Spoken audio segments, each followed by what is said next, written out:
Life Management Science Labs would like to acknowledge that we live and produce this podcast on the traditional lands of the Wurundjeri people. We'd also like to acknowledge the traditional owners of the lands of our listeners and our international colleagues. We'd like to thank and pay our respects to their elders, past, present, and emerging.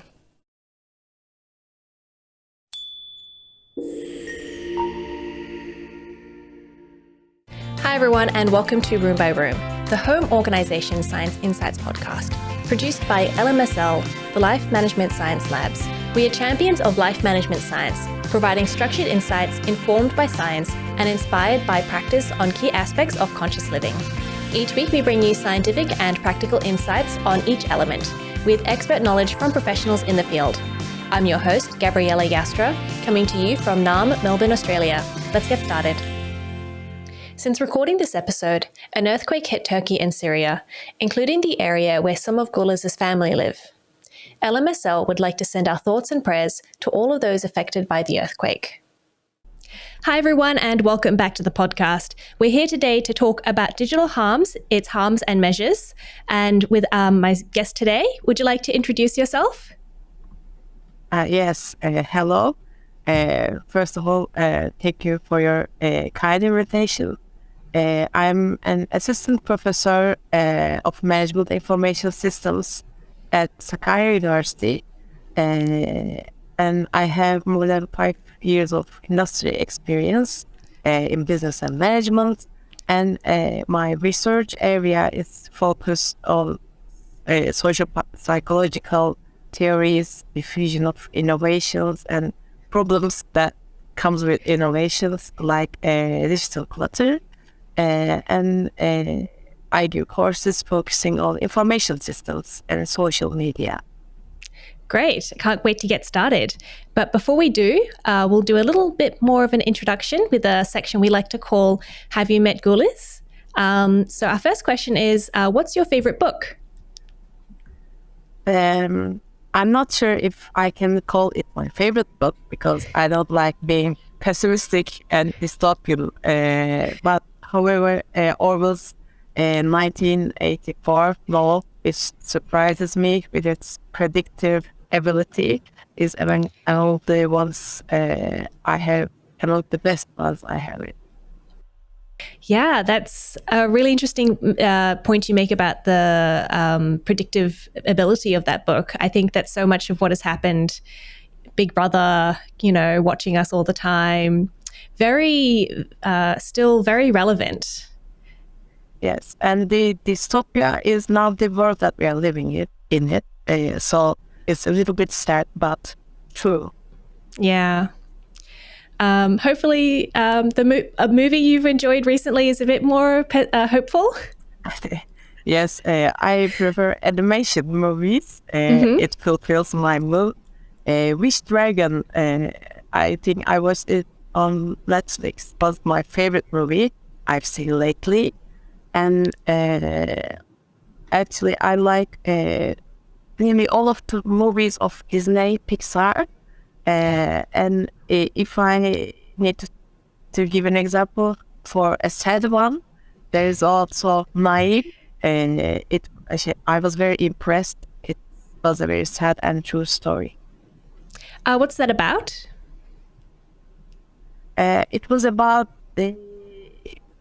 their war against their social rights and democracy, and it's about the pressured communities. Do you listen to any podcasts at the moment? I like to listen to start with this podcast, which helps me to increase my creativity. But I'm not a digital lover. Actually, I don't like to listen to watch TV or listen to podcasts because I hesitate to get lost in the digital world. So I step backwards about digital sources. Interesting. I prefer to spend my time with physical activities, sports, or talking with family and friends. Is there a sport that you really like doing at the moment? And I like to running and walking, and also Pilates is one of my favorite sports, which I do 3 times a week at least. I try to stay healthy, but we need to have spare time to do sports. So I'm just trying. Mm-hmm. I guess so long as you're trying and you are doing something, that's good. Yes, I hope so. Do you have a role model? I am lucky that I don't need to be outside the family when choosing a role model. My aunt-in-law, I should know that is my role model. She's a very successful physics professor, and she inspired me to step into academia. It's really great when we can look within our family to find people who influence us. I guess because it's so much more immediate and extra inspiring, I think. And also, you can touch your role model and you can talk with her. I would be sad if my role model was an influencer or somebody who is famous, because then you are just watching the parts that they are sharing commonly.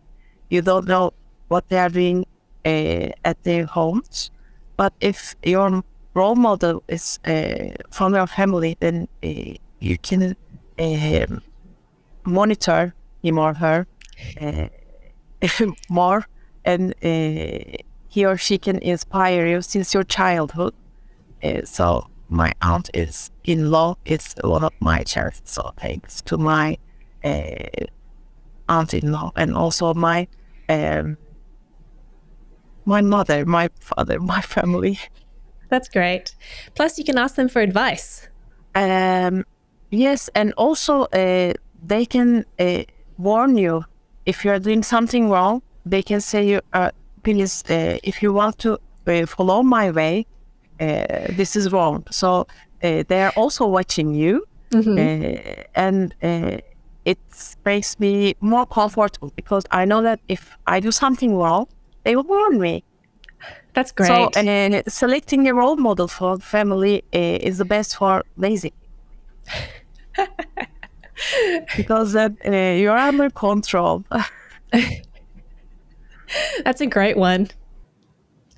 And is there a course that has influenced you?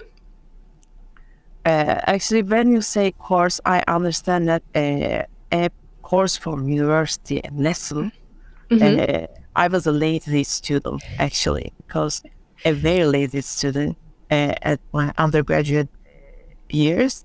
But after those years, when I stepped into academy, I had a very valuable professor whose lessons I assisted during my research assistantship period, Ermal Hoca, and he's also from the MIS area in Turkey. And his teaching techniques impressed me. And I attended many of his courses as a research assistant. And I was taking notes of what he told, his jokes, and even his facial expression. And maybe this sounds weird or funny, but now I feel like I'm lecturing like him. Although it's not possible to access as experience, but being inspired by a good example allows you to develop faster. So not a course, but one of my professors inspired me, influenced me so much. That's also lovely. And it's influenced your academia, your career and your academic life. So that's really good. Yes, actually, I like the courses he taught. For example, when during my university times, I didn't like mathematics or mathematics related courses. I was feeling like I'm not so much I don't have enough ability to be good at mathematics. But after I met with my professor, I found that the problem was with the lecturers, because I learned mathematics so in detail from him, or not just mathematics, but operations research, etc. And when I become an assistant professor, I started to give those courses. It was very excited.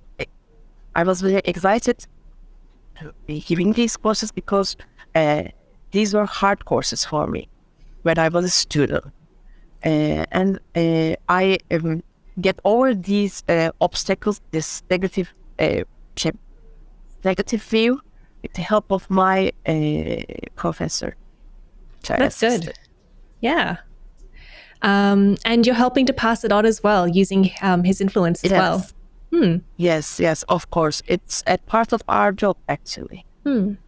I wish I can be a role model, or I can influence my assistants.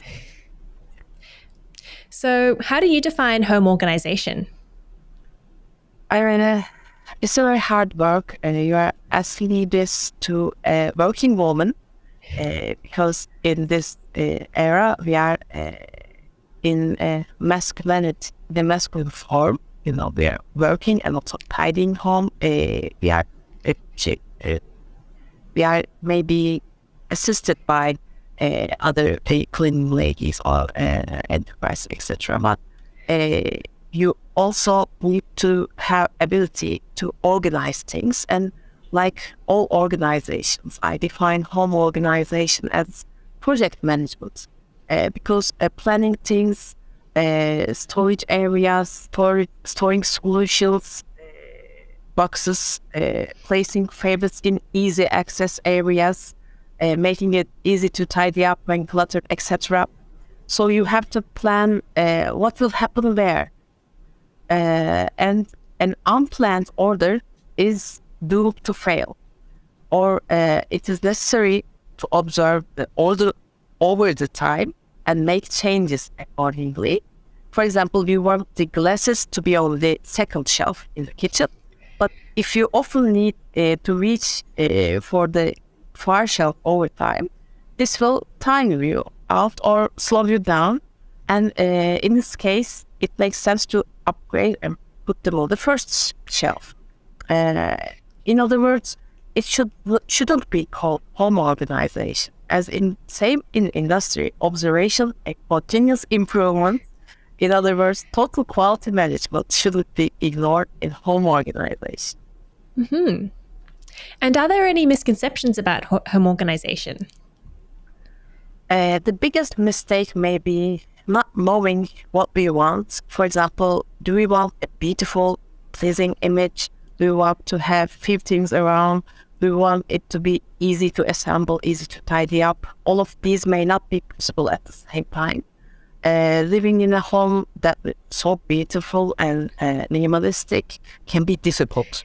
If the number of items you need is large, for example, books, remote control, computer, telephone, charger, coffee table, etc., you may need to bring them all from closed cabinets or other rooms.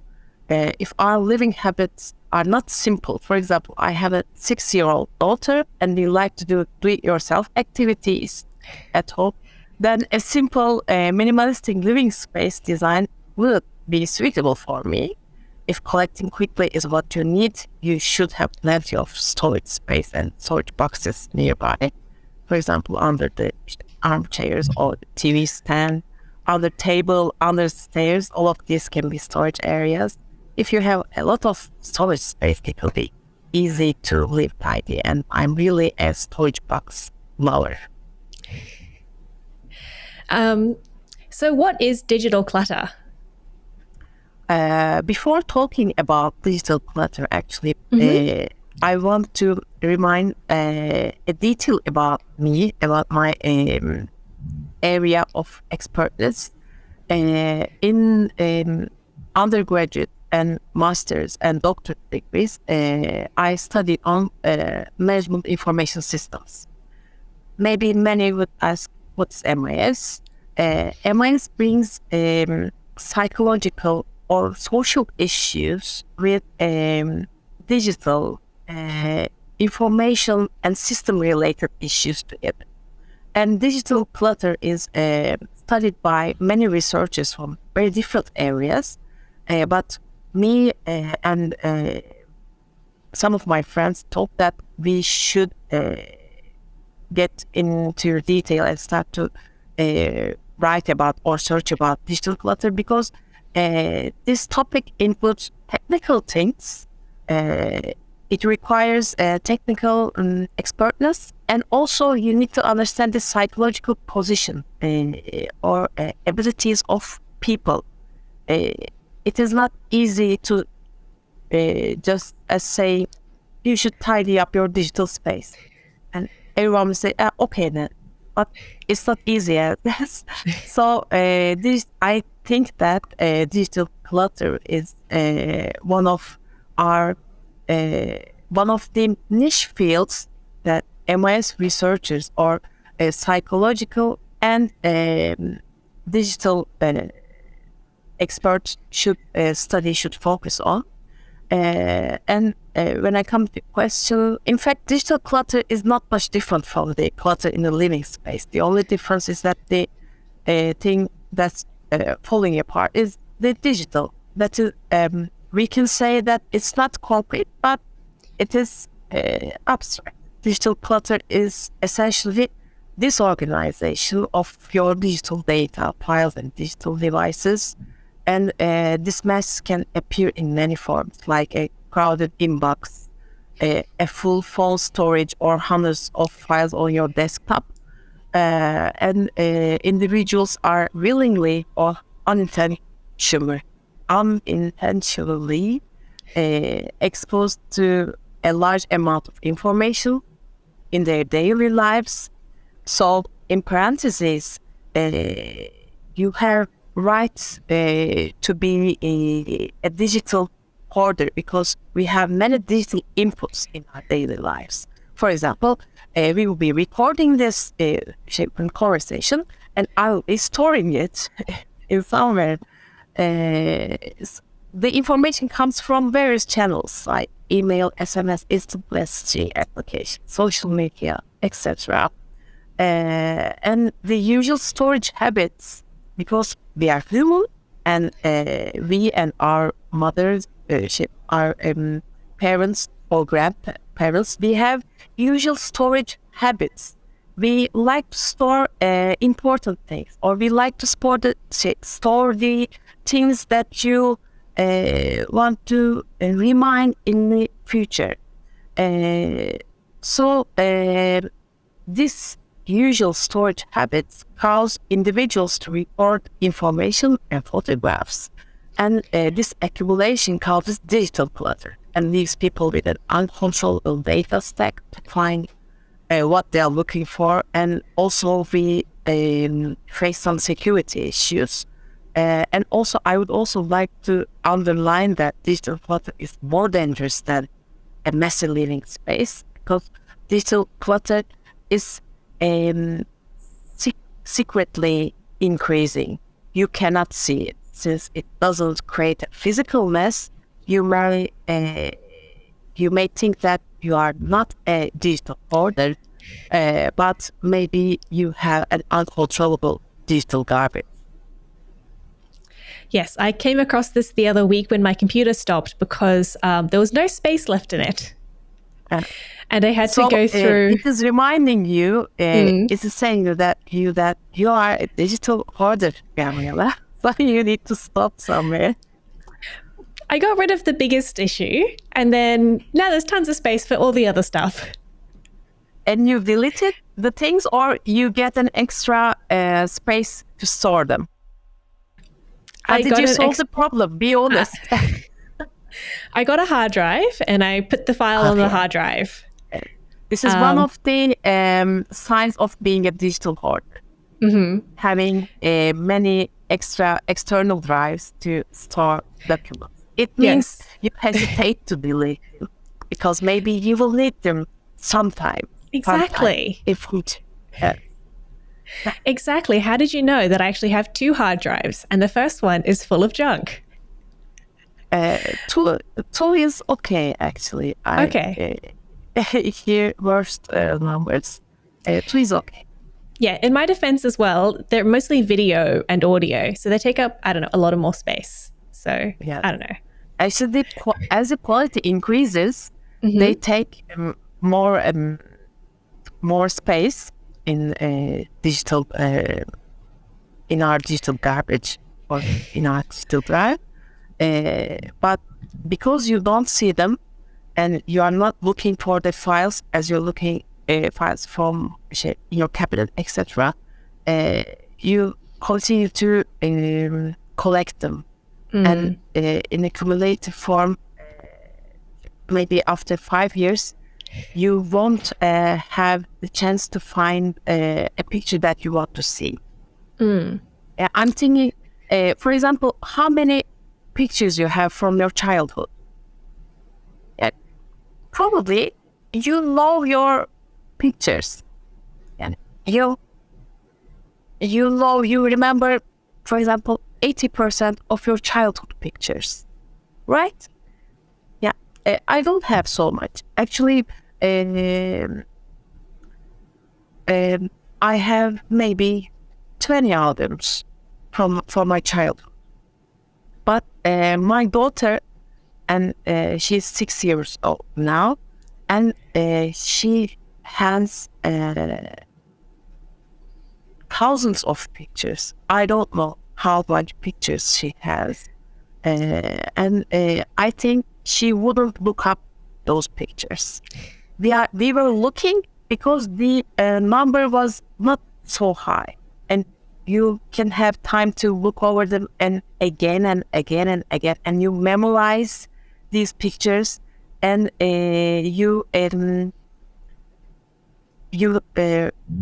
they reminds you the old nice days, etc. But my daughter will look which one of them. There are thousands of pictures, so we are leaving a garbage. As no, this is your history, child. Take it. A digital garbage. I don't think they would look up. That's a really great point. That so some memories and some keepsakes are great because they helped us to remember our past and reminisce, but too many is just overwhelming. And it becomes like nothing is special, I guess, anymore because there's a picture for every day. So I guess only take a picture for the special occasions for your kids. But everything is special. Yeah, every birthday is special. They are making a ceremony at school. It's special because everyone's taking photograph and not taking two because they are taking. Maybe you forgot to take a photograph and the other parents are taking. So you're not taking two because you feel yourself bad. I think I need to take a photograph because otherwise I think. So other than actually, this is another conversation. This is another perspective of digital clutter. Actually, it is like big data. If you are storing data, now it is big data. But if you don't have artificial intelligence tool or business intelligence tools, big data is a big garbage. And it is the same for personal big data. We are talking about individuals' big data now, digital clutter. And because we don't have business intelligence tools to select the very special moments from thousands of photographs, we are skipping the special ones. There are thousands and we are not looking. But if in the future a tool like business intelligence comes for the use of individuals to select the spatial photographs from thousands of photographs, then maybe we can look to the report of our digital clutter, maybe. I find in some ways Facebook and my I think it's Google Photos kind of does that in a way, in that it brings back things that I've posted or brings back photos and says, do you remember this? And Yes. sometimes sometimes it's really bad. It's this really bad photo I took of my meal. But sometimes it's really nice and it's actually a lovely memory. So I guess it's sort of starting in a way. Yes, but you are storing only a very small amount of your photographs in Instagram or Facebook. Mm-hmm. You have true. thousands of photographs on the other side. And also, if you are talking about the photographs of our children, many researchers or parents say that it is dangerous to share photograph of your kids in internet. So there's a dilemma on this. I guess take pictures, but don't share them with anyone. Yeah. Yes. Yeah. Or you should have a social media account just for your own, and nobody is following it. And you can use Instagram as an album of your kids or your family. But you don't need anybody should see if you are going to share many photographs of it. So you mentioned before that sort of the main issue why digital clutter is worse than physical clutter is because it's out of sight, out of mind. Are there any other harms and issues with digital clutter? Actually, first of all, we need to understand that digital clutter is something very normal. Actually, it is default for the digital era. As the technological developments have increased the amount of information and sharing alternatives. And on the other hand, information storage accumulation habit doesn't develop as fast as technology trends. 20 years ago, people kept encyclopedias at home. Every photo taken was printed and stored in the album. Currently, a bill of encyclopedia-sized informational albums are recorded. As I said previously, the usual storage habits allow individuals to record the collection of photographs, and having many usable and accessible digital materials is viewed actually negatively and is often described as digital clutter. And also, digital clutter brings distraction, reduced concentration and efficiency, and this affected searching behavior, making it difficult to locate files and overall task time. And the individuals who lack managing their digital clutter are mentioned as digital hoarders.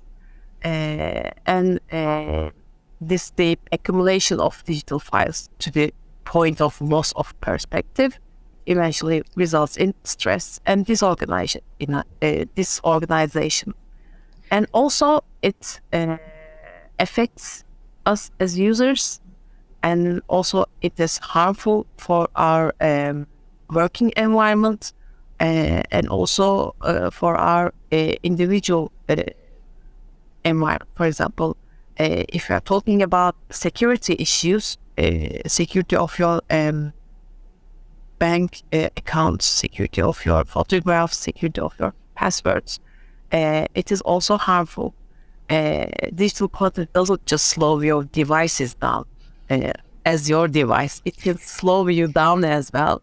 And it is widely agreed that technology makes life more accessible, and parallel to this, technology manufacturers take the routine workload of us with innovations to make people's life easier and support individuals to focus their minds and on more qualified areas, like taking more pictures of ourselves. Based on these views, it can be expected that the accumulation of digital assets will also produce outputs that will contribute to people. But like I said about big data, it may be too optimistic to expect the benefit from an unmanageable mess, as having too much doesn't make sense unless we know what is where. the digital age is associated with offers and unfortunately many problems, and digital clutter is one of these recent problems. The fact that limited personal use of digital repositories doesn't impose a financial burden, and I think it's the main problem because you are not paying more, especially for online storage platforms like Dropbox or Google Drive, etc. So it doesn't force users to review and eliminate their files, thus saving virtual space. This situation causes the amount of stored information to increase exponentially and causes many problems caused by digital complexity. And the problem is that chaos costs time from your family or time from your work. On average, the workers spend, according to a recent study, workers spend 45 minutes a day searching through digital information that they need to do their jobs. 45 minutes. And research shows that too much information crowding your device can be just as anxiety introducing as traditional methods. Also, there are several problems associated with accumulating excessive amounts of digital data. Effects on productivity, effects on psychological well-being, cybersecurity issues, and links with psychological hoarding, along with the growth in digital clutter. There's increasing concern over digital safety. So it is very harmful because individuals do not realize, like you said, their savings turn into a big garbage rather than big data, analyze big data over time. In a growth without management, this data stack doesn't benefit the owner, but also puts both the individual and the third parties, in parentheses, maybe your children, your friends, your family, or anyone you are storing data about, or institutions that are the subject of the data in the stack at risk. An unmanageable set of data is challenging to keep it secure, protect every bit of it, ensure it is not tracked, shared, or forgotten in a digital medium.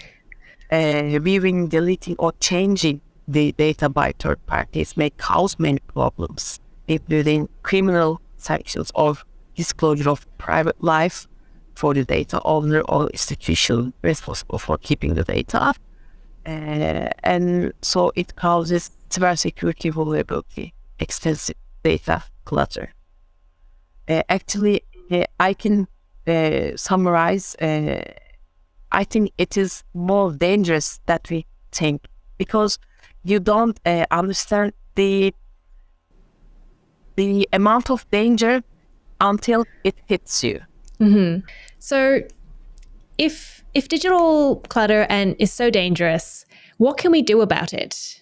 It's spread over so many platforms. It seems, I mean, from my perspective, it's very unmanageable. It is very manageable. You are buying another external storage and taking them on the storage. That's just a Band-Aid. How do you manage your data? How do you manage your data? I just wonder if you spend time on organizing it. Do you spend time on organizing your data? For example, do you usually delete pictures from your mobile phone? For example, screenshots. For example, the ones that comes from WhatsApp, etc. Occasionally, I do. And for a while, I was going through my photo album and deleting extra photos. But then it stopped being such an issue, so I stopped doing that. I know that on my first hard drive, I've got old assignments multiple times because I've saved it multiple times on there.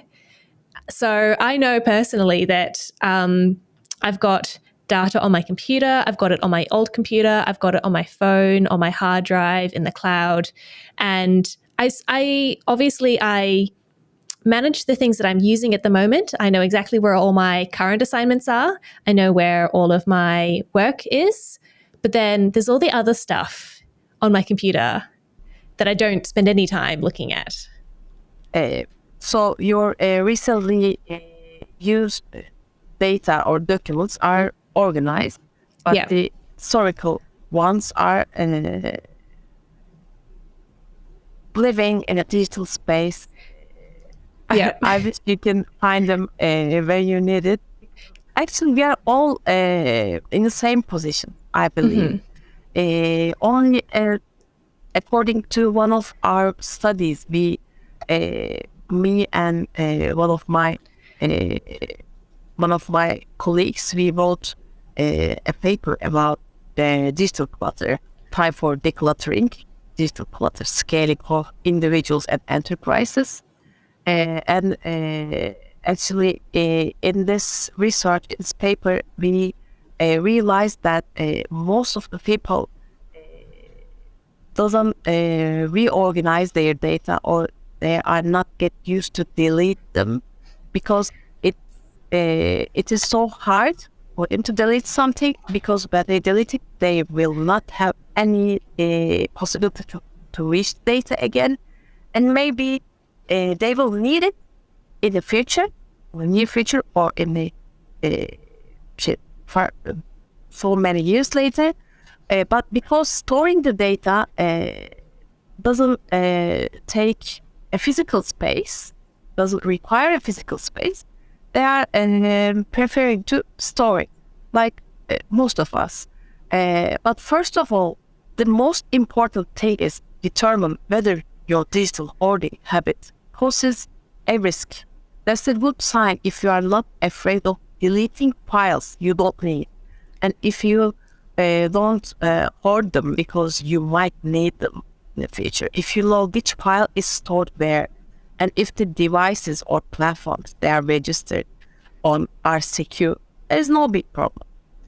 Because we are all facing a excessive amount of data, and we have right to store them, but you just need to be organized. Actually, you need to be planned.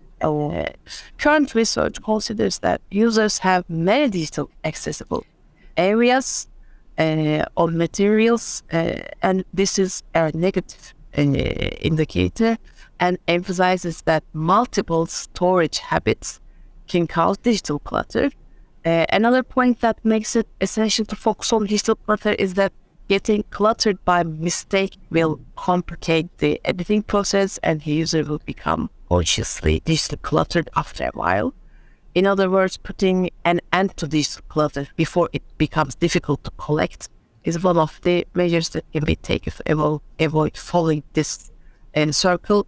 But the good news is that with a little patience, removing the documents from your device is both a simple and rewarding task.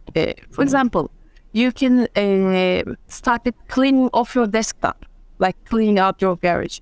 Remove any files, applications, or stored data that you do not use or no longer need. For example, how long should you save documents? A good rule of thumb is that if you haven't referred to a document in the past 6 months, then delete it or save it on external backup drive. Also, when we're talking about digital clutter, we are always mentioning mobile phone or computer, but when we talk about emails, most of us are digital hoarders, actually. For many people, checking email is an important part of a daily work routine. However, you are not opening the messages or you are not deleting them. A recent survey found that 84% of people perceive those with cluttered inboxes as disorganized, and 42% see this as a sign of laziness. Maybe you can categorize your mails by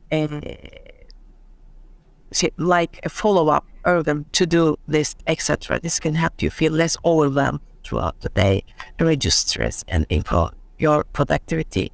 So if you decide to be an organized person in terms of digital platforms, if you don't use it, you need to delete it.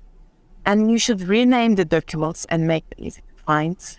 And you should review multiple versions of the same document. There are many applications for this. If the size and the name or the look of the, for example, image is the same, the application is warning you. So it says, which one should I store? Clean out your archive of unneeded documents and files on a regular basis. Be strategic about browser bookmarks. And people should put all documents and files in folders and download helpful applications or tools for organization. Okay, those are some great tips. It does. The thing that I think puts me off the most is that I have to spend time doing it. It seems like it will take a lot of time. So is this something that we just need to do? Can we break it down so it feels less time consuming? Actually, we are delaying it. For example, you are saying, I need, when I'm free, I will delete my photographs, we say. In my spare time, I will look at the photographs and filter them. But as you skip this job, the amount of photographs that need to be cleaned in free time is increasing day by day. And at the end, this clutter ceases to be a clutter that can be dealt, that cannot be dealt in spare time. So maybe if you do this if you do this in an organized way, for example, once a week, twice a week, etc., then you can delete the unneeded documents in a very small time. But if you delay digital cleaning with the thought that I will clean in my spare time, you never have free time and digital backlog growth. So do it now and don't delay. Yes. Yes. And I guess if it's work-related clutter, then you can, I don't know, bill it under work.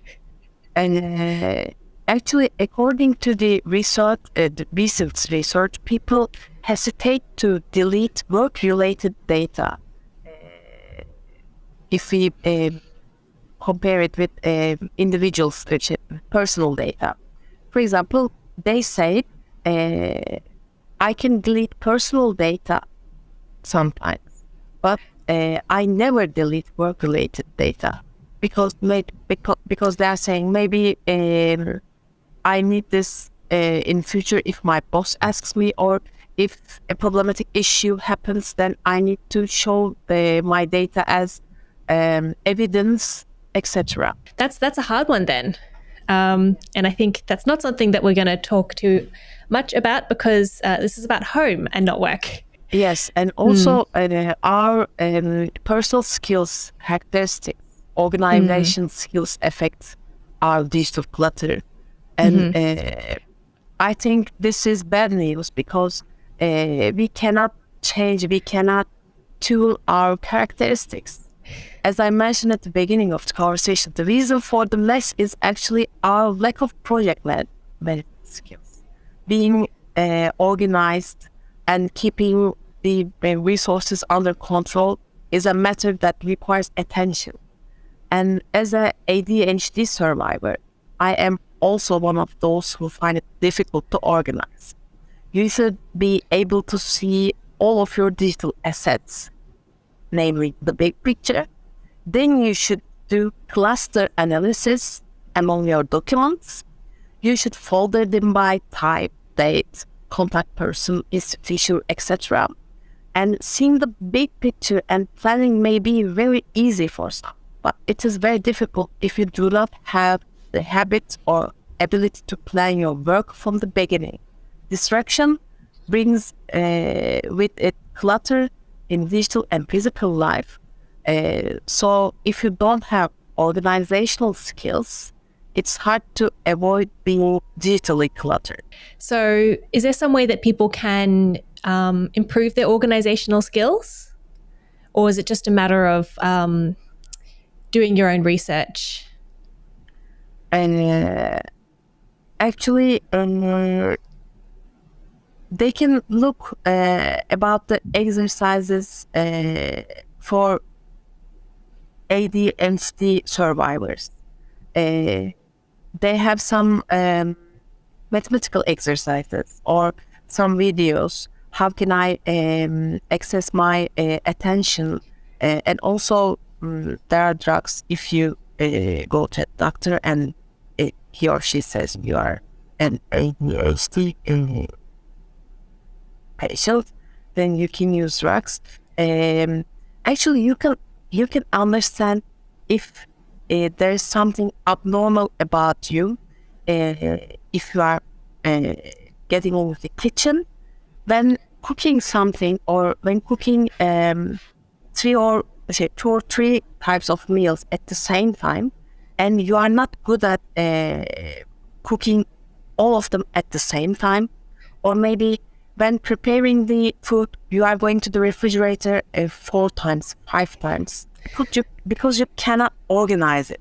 You lack in project management abilities. Mm-hmm. For example, some people she prepares the food and also cleans up the table, and when the food is ready, the kitchen is clean.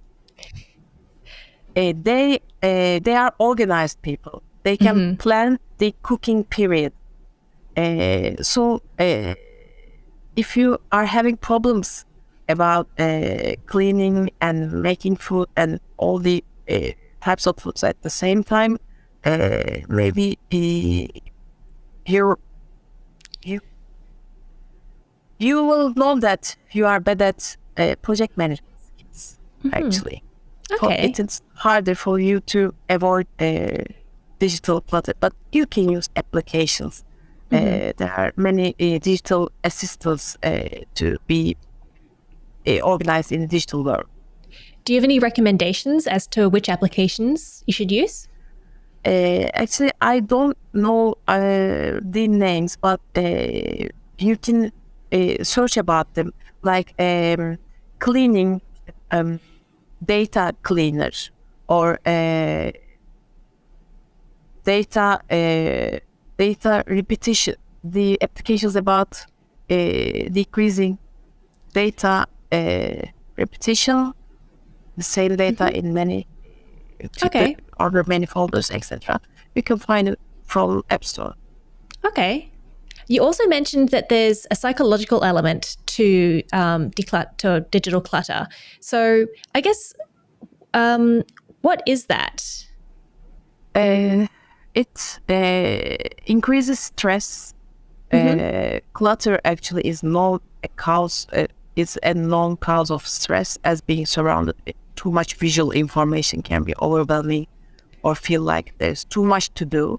In fact, a study discovered that a person's visual cortex can be overwhelmed by objects not related to a particular task. Constant clutter on your device may be mentally draining, and reducing the number of unopened emails on your phone screen or outdated tasks on your to-do list can provide some mental relief and allow you to feel more accomplished at the end of each day. And also it decreases productivity because hoarding data is a waste of time. And when it comes to working, how the saying goes, time is money. Like tidying up your home, cleaning up your devices can make navigating through your stuff more efficient and less time consuming. And also, I mentioned the risk of cybersecurity threats, and also it slows down the device speed and also your mental speed.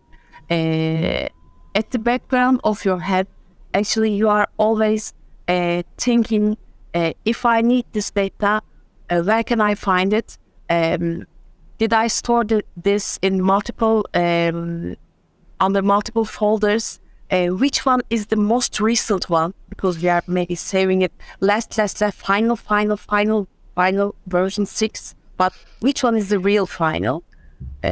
So this causes mental stress, actually. So what's a practice you do yourself to manage your digital information? Actually, I'm not very good at organizing my digital documents. But I try to keep my desktop clean because, yes, I know that if you open a folder, there are many subfolders. But when I look at my desktop, I don't have 5 or 6 folders. I have, for example, 20 folders on my desktop, but they seem organized and they are clustered according to their topics. For example, about my courses, about my research papers, about my students, about my personal documents, etc. And I use applications for mobile phone and also for computer, which warns me if I store the same document in multiple folders. You can Google this, and there are many applications for this. The main thing is here. You should know that you are a digital hoarder. The most common misconception is to think that we are not digital hoarders. From the hundreds of pictures stored at your phone, files filling your desktop, we all have digital clutter. And if you be aware of the psychological and cybersecurity related issues, problems that may come with this unorganized and unmanageable digital garbage or digital clutter, maybe you can decide to do something, because now we can reach many resources. We can search about how can we get over digital clutter. If you are an audience of this podcast, if you are listening to us, then it's a good sign of trying to become a more digital organized person. And if you search for how to get over this digital cluttering problem, I'm sure people can find it. Great, thank you. Well, we've got some questions from the audience now, so we'll move on to those. Okay. So our first question is, how can individuals balance the need for organization and digital clutter reduction with the need to access and store important information? Actually, you need to store your important information in secure devices or under secure folders. But the main thing is, what is your level of deciding if a document is important or not? Because if you say everything can be important in a time, then you cannot delete anything. But if you tune your importance sensitivity higher, and if you filter the things these are important for in terms of personal issues or work issues, you can store important ones in specially clustered folders in secure storage areas. And also, one of the main issues about finding them when you need it, giving them more detailed names. For example, let's think that you get a mobile phone of somebody in a working area. His name is Guliz, if you store it as Guliz, after 6 months, you won't remember who Guliz is. But if you store it Guliz, Sakarya University, MIS, then it will remind you who Guliz is. So do the same to your all folders, especially for the important ones, because important means you think that you will need it sometimes. When you need it, don't think that if I need it, I can find it. No, you cannot find it because you don't know the name. Maybe you don't know the type even, if it is PDF or Word document, etc. So please get used to store the important documents in detailed place so you can find it. So our second question is, how will I know that I won't regret deleting something? Research says if you are not using it since 6 months, you can delete it. But let's extend the period more. If you are not using it since 1 year, then it means you don't need it. Maybe you can do, maybe you can cluster the documents. These are not used for 5 years, 4 years, 3 years, and you can increase the number of the year as the year passes. So it means you should delete them. Actually, if you are not deleting it, you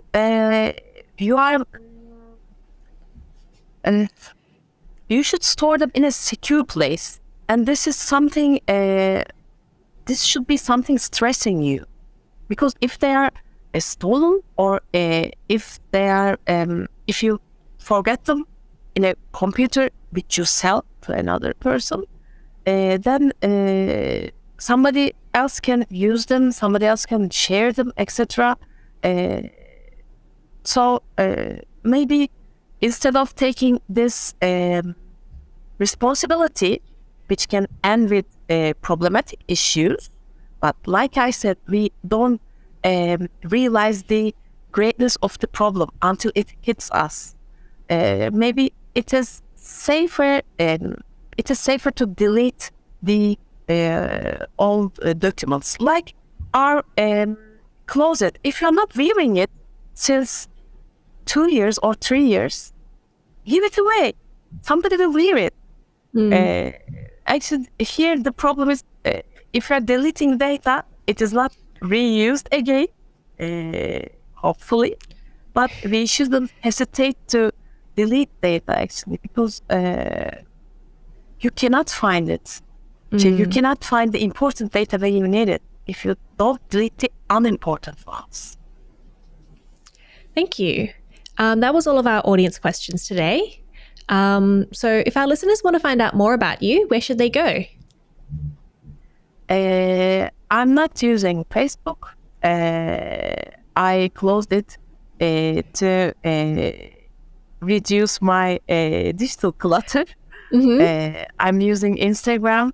They can find me like NGULIZ Ugur, Naciye Güliz Uğur.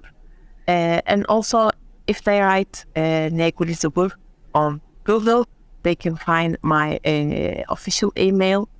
I like to speak through email, and we get in touch with you through email. I think I responded in a very short time. I like to check my inbox. I welcome any questions or any feedback about this conversation. Great, thank you. We'll make sure we put those links in our show notes so people can find them easily. Thank you so much for talking with me today. You're welcome. I thank you for this very kind conversation. It was nice to and exciting to talk about digital clutter, which I am a survivor of. I wish everybody an organized digital space. You've been listening to Room by Room, produced by the Home Organisation Science Labs, a division of LMSL, the Life Management Science Labs. More episodes like this from across 10 life management perspectives can be found by searching LMSL on Apple Podcasts, Google Podcasts, Spotify, and YouTube, and any other podcasting apps available on your smart devices. If you enjoyed this episode, please consider rating, sharing, and subscribing to our channel, as it helps other people to find it so we can grow and continue to bring you quality resources. More of our work can be found on our website, ho.lmsl.net, where you can join our movement. I'm Gabriella Joustra, and thanks for tuning in.